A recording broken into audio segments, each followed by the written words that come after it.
Hello everyone, welcome to Victor's Knowledge. This is Chinu Sharma, and today we are going to take up another important lecture for the exam of PSSB Anganwadi Supervisor. ਤੇ ਅੱਜ ਇਸ lecture ਦੇ ਅੰਦਰ ਆਪਾਂ important MCQs discuss ਕਰਾਂਗੇ। ਸੋ ਆਪਣਾ ਸਿਰਫ ਇੱਕ ਥਿਊਰੀ ਦਾ ਲੈਕਚਰ ਰਹਿੰਦਾ ਹੈ on special need related to children. So ਉਹ ਟੌਪਿਕ ਆਪਾਂ ਜਲਦੀ ਕਵਰ ਕਰ ਲਾਂਗੇ। So in between I have taken up MCQs. So ਅੱਜ ਇਸ ਲੈਕਚਰ ਦੇ ਅੰਦਰ ਆਪਾਂ part 1 important MCQs discuss ਕਰਾਂਗੇ। So let's get started.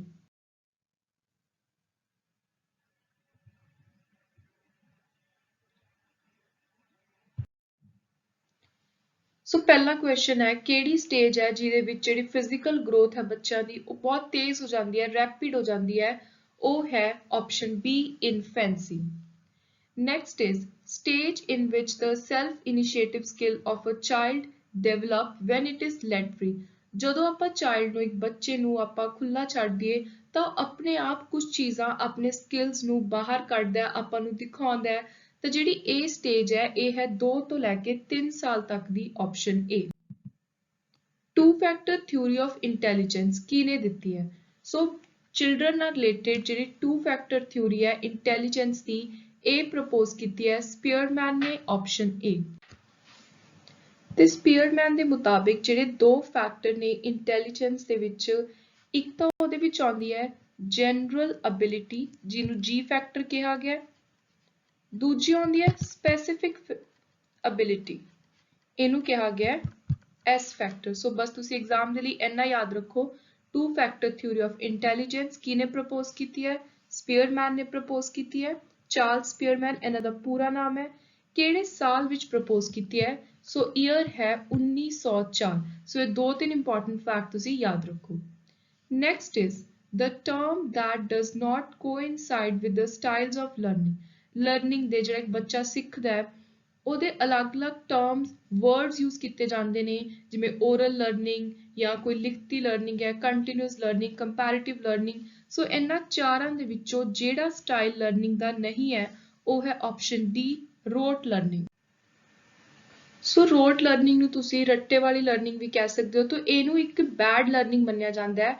ਇੱਕ ਬੱਚੇ ਦੀ ਜੇ ਆਪਾਂ ਨੇ ਕੋਈ ਮੈਂਟਲ ਸਟੇਟ ਨੂੰ ਡਿਵੈਲਪ ਕਰਨਾ ਚੰਗੀ ਤਰੀ ਤਾਂ ਉਹਦੇ ਲਈ ਆਪਾਂ ਉਹਨੂੰ ਰੱਟਾ ਲਗਵਾਉਣ ਦੀ ਬਜਾਏ ਚੀਜ਼ਾਂ ਨੂੰ ਬਾਰ-ਬਾਰ ਸਮਝਾ ਸਕਦੇ ਹਾਂ। ਪਰ ਜਿਹੜੀ ਰੋਟ ਲਰਨਿੰਗ ਹੈ ਇਹਨੂੰ ਇੱਕ ਇਫੈਕਟਿਵ ਮੈਥਡ ਲਰਨਿੰਗ ਦਾ ਨਹੀਂ ਮੰਨਿਆ ਜਾਂਦਾ। Next is child should be treated as child.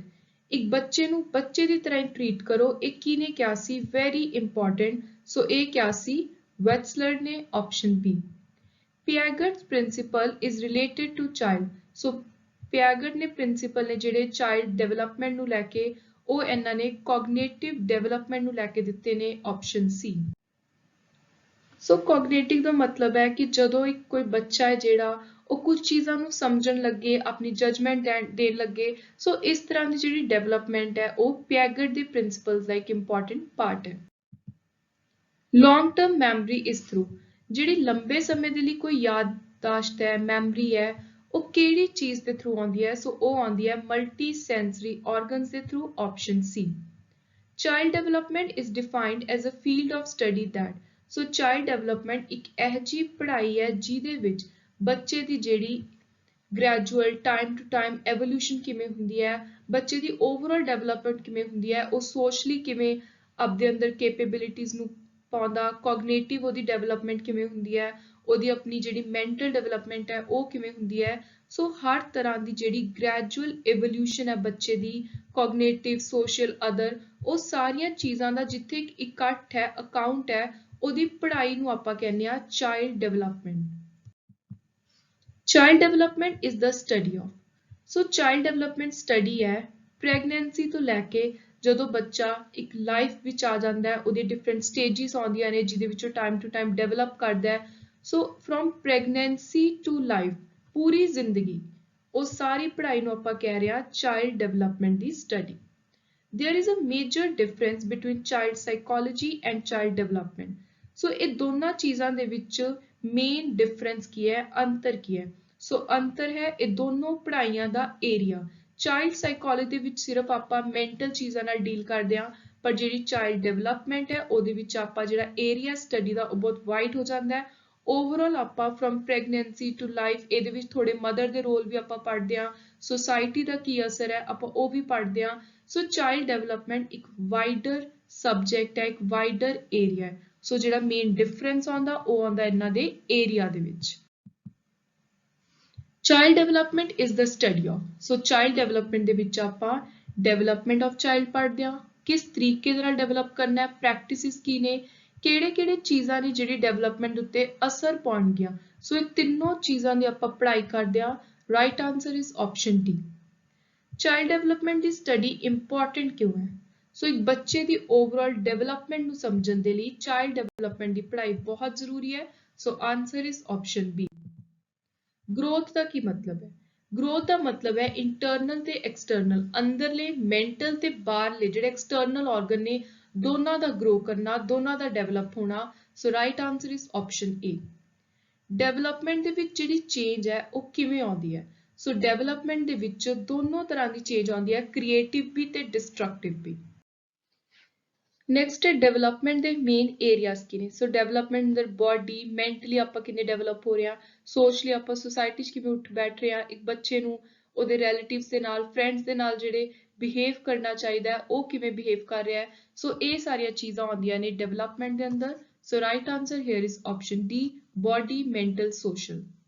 ਹਾਰਲੌਕ ਦੇ ਮੁਤਾਬਿਕ ਇਨਫੈਂਸੀ ਕਿਹੜਾ ਸਮਾਂ ਹੈ? ਸੋ ਜਨਮ ਤੋਂ ਲੈ ਕੇ ਜਿਹੜਾ 2 ਹਫ਼ਤੇ ਤੱਕ ਦਾ ਸਮਾਂ ਹੈ ਉਹਨੂੰ ਇਨਫੈਂਸੀ ਕਿਹਾ ਗਿਆ ਹੈ, 2 weeks from birth। Development process ਦੇ ਮੇਨ ਫਾਰਮਸ ਕਿਹੜੀਆਂ ਨੇ? ਸੋ ਇੱਕ ਤਾਂ ਡਿਵੈਲਪਮੈਂਟ ਦੇ ਅੰਦਰ ਸਾਈਜ਼ ਤੇ ਪ੍ਰੋਪੋਰਸ਼ਨ ਚੇਂਜ ਹੁੰਦਾ ਹੈ, ਚੇਂਜ ਇਨ 올ਡ ਫਰੇਮਵਰਕ, ਨਵੀਆਂ ਕੁਆਲਿਟੀਜ਼ ਅਟੇਨ ਕਰਦਾ ਇੱਕ ਬੱਚਾ। ਸੋ right answer is option D, all 3 above. Development of writing, ਲਿਖਣ ਦੀ ਜਿਹੜੀ ਡਿਵੈਲਪਮੈਂਟ ਹੈ ਉਹ ਇੱਕ ਬੱਚੇ ਦੇ ਅੰਦਰ ਯੂਜੂਅਲੀ ਕਦੋਂ ਆਉਂਦੀ ਹੈ? ਸੋ ਉਹ ਆਉਂਦੀ ਹੈ 2 ਤੋਂ ਲੈ ਕੇ 3 ਸਾਲ ਤੱਕ। How many months can a child easily sit without support? So ਇੱਕ ਬੱਚਾ ਕਿਹੜੇ ਮਹੀਨੇ ਤੋਂ ਬਾਅਦ ਆਸਾਨੀ ਦੇ ਨਾਲ ਬਿਨਾਂ ਸਪੋਰਟ ਤੋਂ ਬੈਠ ਸਕਦਾ ਹੈ? ਸੋ ਉਹ ਹੈ 7 months, option B. Micro functional skill ਕਿਹੜੀਆਂ ਚੀਜ਼ਾਂ ਹੁੰਦੀਆਂ ਨੇ? ਸੋ ਮਾਈਕਰੋ ਫੰਕਸ਼ਨਲ ਸਕਿੱਲਸ ਨੇ ਜਿਹੜੀਆਂ ਛੋਟੀ-ਛੋਟੀਆਂ ਚੀਜ਼ਾਂ, ਕਿਸੇ ਚੀਜ਼ ਨੂੰ ਫੜਨਾ, ਲਿਖਣਾ, ਡਰਾ ਕਰਨਾ। ਸੋ ਇਹ ਹੈ all of these, option D.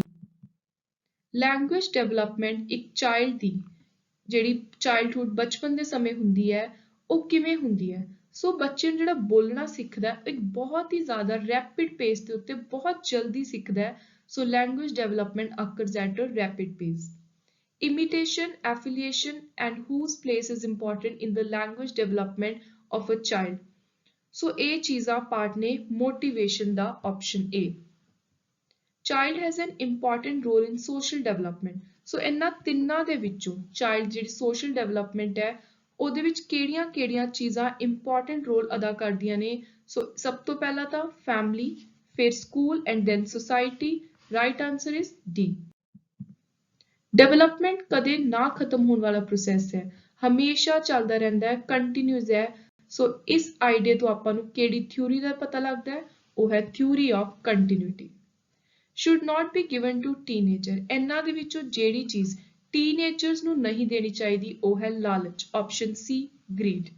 Mental development ਕਿਸ ਚੀਜ਼ ਦੇ ਨਾਲ ਰਿਲੇਟਡ ਨਹੀਂ ਹੈ?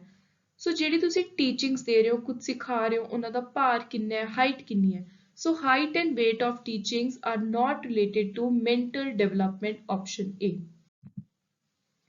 Learning ਇਹਨਾਂ ਦੇ ਵਿੱਚੋਂ ਕਿਹੜੀ ਚੀਜ਼ represent ਕਰਦੀ ਹੈ?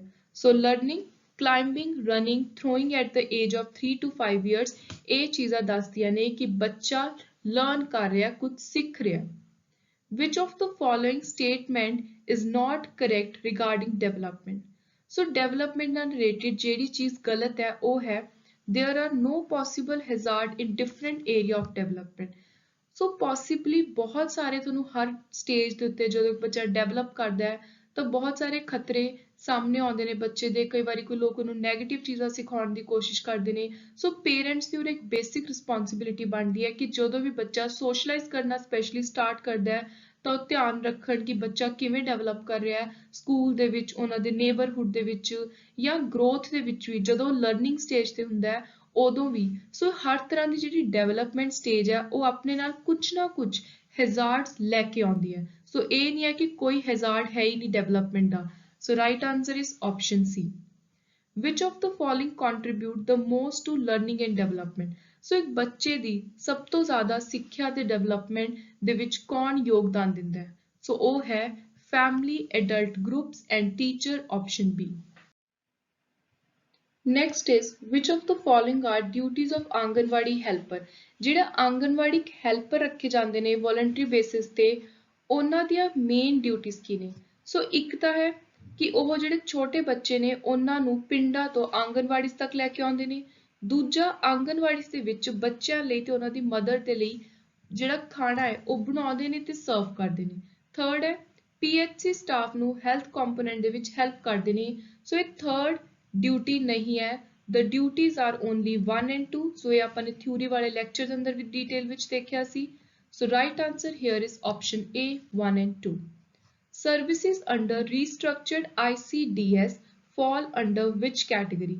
ਸੋ ਜਿਹੜਾ restructured ICDS ਸਕੀਮ ਹੈ ਜਿਹਦੇ ਬਾਰੇ ਆਪਾਂ ਨੇ ਬਹੁਤ ਡਿਟੇਲ ਵਿੱਚ ਦੇਖਿਆ ਇਹਦੀ ਜਿਹੜੀ ਸਰਵਿਸਿਜ਼ ਨੇ ਉਹ ਕਿਸ ਕੈਟੇਗਰੀ ਚ ਆਉਂਦੀਆਂ ਨੇ? ਸੋ ਇੱਕ ਤਾਂ ਆਉਂਦੀਆਂ ਨੇ ਉਹ ਕੇਅਰ ਐਂਡ ਨਿਊਟ੍ਰੀਸ਼ਨ, ਦੂਜੀ ਆਉਂਦੀ ਹੈ health related. So right answer here is option C. Which of the following are true? ICDS ਦੇ ਅੰਦਰ ਜਿਹੜਾ supplementary nutrition ਹੈ ਉਹ ਦਿੱਤਾ ਜਾਂਦਾ ਹੈ to children 6 months till 6 year and pregnant women but not lactating mother.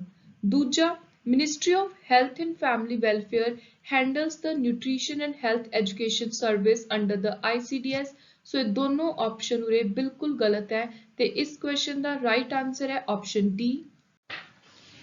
ਸੋ ਪਹਿਲੀ ਸਟੇਟਮੈਂਟ ਗਲਤ ਹੈ ਕਿਉਂਕਿ ਜਿਹੜਾ ਉਰੇ ਖਾਣਾ ਦਿੱਤਾ ਜਾਂਦਾ ਹੈ ਉਹ ਪ੍ਰੈਗਨੈਂਟ ਤੇ ਲੈਕਟੇਟਿੰਗ ਮਦਰ ਦੋਨਾਂ ਨੂੰ ਦਿੱਤਾ ਜਾਂਦਾ ਹੈ।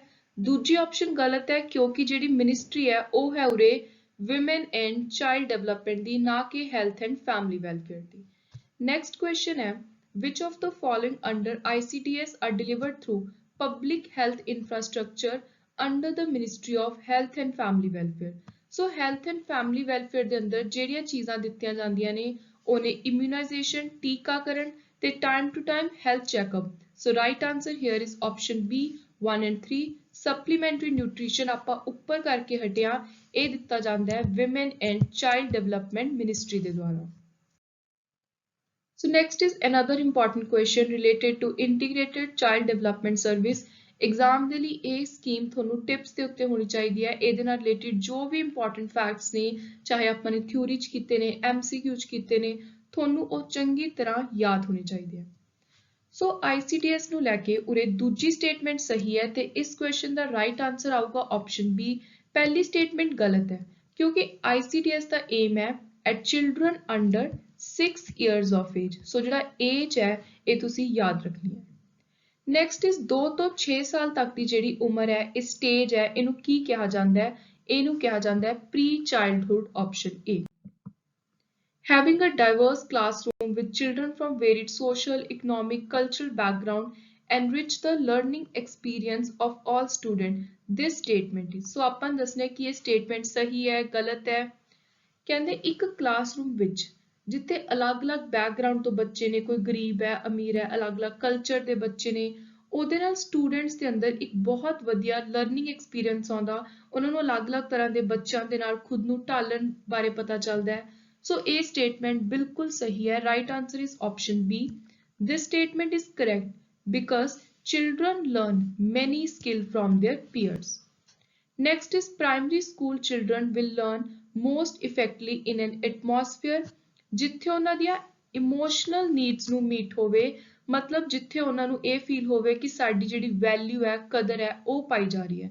ਸੋ ਪ੍ਰਾਇਮਰੀ ਸਕੂਲ ਦੇ ਵਿੱਚ ਬੱਚਿਆਂ ਦੀ ਜਿਹੜੀ ਇਮੋਸ਼ਨਲ ਇੱਕ ਜ਼ਰੂਰਤ ਹੈ, ਉਹਨਾਂ ਨੂੰ ਇਮੋਸ਼ਨਲੀ ਮੈਂਟਲੀ ਸਟਰੋਂਗ ਕਰਨ ਦੀ ਜ਼ਰੂਰਤ ਹੈ, ਉਸ ਤਰ੍ਹਾਂ ਦਾ ਇਨਵਾਇਰਨਮੈਂਟ ਹੋਣਾ ਚਾਹੀਦਾ ਹੈ। ਨੈਕਸਟ ਇਜ਼ ਸੋਸ਼ਲਾਈਜੇਸ਼ਨ ਦੇ ਸੈਕੰਡਰੀ ਏਜੰਟ ਕਿਹੜੇ ਨੇ? ਸੋ ਸੋਸ਼ਲਾਈਜੇਸ਼ਨ ਇਹਦਾ ਜਿਹੜਾ ਪ੍ਰਾਇਮਰੀ ਏਜੰਟ ਹੈ ਉਹ ਆਪਾਂ ਨੇ ਪੜ੍ਹਿਆ ਕਿਹੜਾ ਹੁੰਦਾ ਹੈ? ਫੈਮਿਲੀ। ਸੋ ਦੂਜੇ ਨੰਬਰ ਤੇ ਬੱਚਿਆਂ ਨੂੰ ਜਿਹੜੀ ਸੋਸ਼ਲਾਈਜੇਸ਼ਨ ਬਾਰੇ ਪਤਾ ਚੱਲਦਾ ਹੈ, ਕਿਵੇਂ ਸੁਸਾਇਟੀ 'ਚ ਉੱਠਣਾ ਬੈਠਣਾ ਹੈ। ਸਭ ਤੋਂ ਪਹਿਲਾਂ ਤਾਂ ਉਹ ਆਪਣੇ ਪਰਿਵਾਰ ਤੋਂ ਸਿੱਖਦੇ ਨੇ ਜੋ ਵੀ ਉਹਨਾਂ ਦੀਆਂ ਸੋਸ਼ਲ ਹੈਬਿਟਸ ਹੁੰਦੀਆਂ ਨੇ। ਦੂਜੇ ਨੰਬਰ ਤੇ ਸੈਕੰਡਰੀ ਏਜੰਟ ਨੇ ਸਕੂਲ ਤੇ ਉਹਨਾਂ ਦਾ neighbourhood, option B. Next, protein energy malnutrition corresponds to a state wherein infants dietary intake is, ਜਿੱਥੇ protein energy malnutrition ਕਿੱਥੇ ਹੁੰਦੀ ਹੈ? ਜਿੱਥੇ ਇਨਫੈਂਟ ਦੀ ਜਿਹੜੀ ਡਾਇਟ ਹੈ, ਖਾਣਾ ਹੈ, ਉਹਦੇ ਵਿੱਚ ਕਿਹੜੀਆਂ ਚੀਜ਼ਾਂ ਦੀ ਕਮੀ ਹੋਵੇ। ਸੋ ਇੱਕ ਤਾਂ ਉੱਥੇ ਓਵਰਆਲ ਕੈਲੋਰੀਜ਼ ਦੀ ਕਮੀ ਹੋਵੇ, ਦੂਜੀ ਪ੍ਰੋਟੀਨ ਦੀ। So answer is option D. Next is availability of protein and energy and inadequate absorption in the body. So ਇਹ ਉੱਪਰਲੇ ਕੁਐਸਚਨ ਨੂੰ ਹੀ ਇਨਡਾਇਰੈਕਟ ਵੇ ਦੇ ਵਿੱਚ ਪੁੱਛ ਲਿਆ। ਸੋ ਜਿੱਥੇ ਇਹ ਚੀਜ਼ਾਂ ਦੀ ਕਮੀ ਹੁੰਦੀ ਹੈ ਉਹਨੂੰ ਕੀ ਕਿਹਾ ਜਾਂਦਾ ਹੈ? Protein energy malnutrition. This is very important for exam. 6 ਮਹੀਨੇ ਦੀ ਉਮਰ ਤੱਕ ਬੱਚੇ ਦੇ ਲਈ, ਨਵਜੰਮੇ ਬੱਚੇ ਜਾਂ ਯੰਗ ਇਨਫੈਂਟ ਦੇ ਲਈ ਸਭ ਤੋਂ ਜ਼ਿਆਦਾ ਸਹੀ ਆਈਡੀਅਲ ਖਾਣਾ ਕਿਹੜਾ ਮੰਨਿਆ ਜਾਂਦਾ ਹੈ? ਸੋ ਉਹ ਹੁੰਦਾ ਹੈ ਇੱਕ ਮਾਂ ਦਾ ਦੁੱਧ, ਬ੍ਰੈਸਟ ਮਿਲਕ, ਆਪਸ਼ਨ ਸੀ। ਡਿਸਆਰਡਰ ਰਿਲੇਟਡ ਟੂ ਨਿਊਟ੍ਰੀਸ਼ਨ ਦਾ ਇੰਬੈਲੈਂਸ ਹੋਣਾ, ਉੱਪਰ ਨੀਚੇ ਡਿਸਆਰਡਰ ਹੋਣਾ, ਉਸ ਚੀਜ਼ ਨੂੰ ਕਿਹਾ ਜਾਂਦਾ ਹੈ malnutrition, option D. Next is vitamin A ਦੀ ਜੇ ਬੱਚਿਆਂ ਦੇ ਅੰਦਰ ਕਮੀ ਹੋਵੇ ਤਾਂ ਉਹਦੇ ਨਾਲ ਕੀ ਹੋ ਸਕਦਾ ਹੈ? ਸੋ ਉਹਦੇ ਨਾਲ ਜਿਹੜਾ ਮੋਰਟੈਲਿਟੀ ਦਾ ਰਿਸਕ ਹੈ ਉਹ ਵੱਧ ਸਕਦਾ ਹੈ। Right answer is option D. ਇਹਨਾਂ ਦੇ ਵਿੱਚੋਂ ਕਿਹੜਾ ਕਾਰਨ ਹੈ ਜਿਹਦੇ ਨਾਲ ਆਇਓਡੀਨ ਦੀ ਕਮੀ ਹੋ ਸਕਦੀ ਹੈ? ਸੋ ਉਹ ਹੈ ਜੇ ਕੋਈ ਸਿਰਫ ਲੋਕਲੀ ਜਿਹੜਾ ਖਾਣਾ ਗਰੋ ਕੀਤਾ ਜਾ ਰਿਹਾ ਉਹੀ ਲਵੇ। ਸਪੈਸ਼ਲੀ ਸੈਂਟਰਲ ਅਫਰੀਕਾ ਦੇ ਵਿੱਚ ਕਾਫੀ ਪ੍ਰੋਬਲਮ ਦੇਖਣ ਨੂੰ ਮਿਲਦੀ ਹੈ। ਉੱਥੋਂ ਦੇ ਲੋਕਾਂ ਨੂੰ ਆਇਓਡੀਨ ਦੀ ਡੈਫੀਸ਼ੀਐਂਸੀ ਦੇ ਨਾਲ ਗਵਾਈਟਰ ਦੀ ਬਹੁਤ ਜ਼ਿਆਦਾ ਪ੍ਰੋਬਲਮ ਆ ਰਹੀ ਹੈ। ਸੋ right answer here is option B. Deficiency of which of the following nutrient can lead to anemia? Anemia किस चीज ਦੀ ਕਮੀ ਦੇ ਨਾਲ ਹੋ ਸਕਦਾ ਹੈ? ਸੋ ਉਹ ਹੈ copper and iron, option B. Protein energy malnutrition ਇਸ ਚੀਜ਼ ਕਰਕੇ ਕਿਹੜੀ ਬਿਮਾਰੀ ਹੁੰਦੀ ਹੈ? So that is marasmus, very very important for exam, option number 2. WHO ਦੇ ਮੁਤਾਬਿਕ ਇੱਕ ਡੈਫੀਨੇਸ਼ਨ ਦਿੱਤੀ ਹੈ, ਆਪਾਂ ਨੇ ਦੱਸਣਾ ਵੀ ਕਿਸ ਚੀਜ਼ ਦੀ ਡੈਫੀਨੇਸ਼ਨ ਹੈ।